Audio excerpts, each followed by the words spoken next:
Well, either one of you. Mr. Yeah, okay. Mr. Robinson. Thank you very much, Mr. President. Mr. Palmer, first of all, let me just say thank you for choosing to participate in this process. Thank you for having me. It's our pleasure. I know the time constraints make it difficult to talk about all the issues that we asked everyone to talk about. One of my main concerns, being that I chair our Community and Economic Development Committee, is the fact that we've had a lot of issues with that department over the last several years. If you could just touch on a little bit your ideas about job creation and neighborhood development, specifically relating to neighborhoods outside of downtown. You know, we have the Neighborhood Improvement Zone, which does a great job, so could you talk about what you'd like to do in areas like the south side and the east side, such as that? Thank you. Okay. Well, in general, in terms of job creation, there's many incentive programs that I feel as though we aren't using for businesses in Allentown in general. One could be a job incentive program. So, for instance, if we have a business that's moving into Allentown, they could get an incentive for hiring Allentown residents or looking at Allentown residents first. Another thing for the south side of Allentown, even down there, a lot of things do seem to be, I guess, teetering out would be the best that I could say for that. So what I feel like we can do is we can allocate a little more funds towards and a little bit more of the budget towards further developing the south side. Because one of the things that people look at, and as was mentioned by my previous colleague, was, you know, the center city is growing, it's building, it's looking like a very beautiful place. And, you know, people want to open businesses around there. People hear about Allentown, they want to do that. So, and even with, I have an aunt that worked on the Cedar Crest Park. It's a beautiful place. You know, people want to move in over there. So I feel like if we can do some more to help with the way the south side of Allentown does look, in terms of advocating for, I don't know, parks and recreation, assisting with businesses to make them want to open businesses in Allentown, make them want to move into homes in Allentown, assist with, you know, any kind of incentive for them buying homes on the south side that would help stir the economy. Because one of the things you do when you live somewhere, you shop there. You shop in the area. You shop around, things along those lines that can help with the south side of Allentown. Thank you. Mr. Zucco. Yes, I want to thank you. I want to thank you, Mr. Palmer. You seem like a very nice man, and you're very well spoken. I appreciate that. Thank you. As a member of the Public Safety Committee, when you're talking about neighborhood community policing, are you talking about specifically putting officers in the communities and storefronts and that type of thing?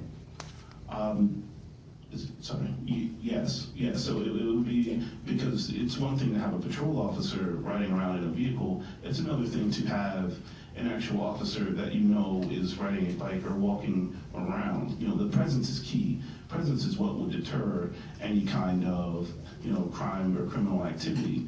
Once you see, and I equate it to something as simple as, you know, knocking over a trash can or something like that. Once you get away with that, you would be more inclined to do it again or go on to move into worse. Studies show that there are chemicals in the brain that release when you do any kind of criminal activity or get away with something like that. So just having that officer, you know, he's down the street or he's around the corner, that would deter you from committing any of the crimes in the first place, thus stopping that from being a gateway crime to continue on. Okay, I couldn't agree more. Just one more quick question.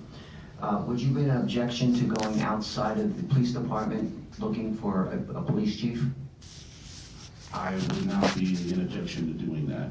In terms of just having, until I could actually find a police chief, I would definitely look more into our police department itself for a temporary solution, but then to go outside to have a permanent solution, I would not be against that. Okay, thank you. Thank you, Mr. Zucco. Anybody else from the dais? Ms. Hoffa. Good evening, Mr. Palmer. Again, thank you. Good evening. I'm looking at your resume here, and you would like to eliminate discriminatory patterns that have been plaguing our city for years. And one of those is to lower the cost of the rent in Allentown. How do you propose to lower the rents in Allentown? Well, one of the things that other cities have done to assist with lowering the rent in general is the renters themselves. They've been provided incentive for providing rent for Allentown working, or for the city's working class.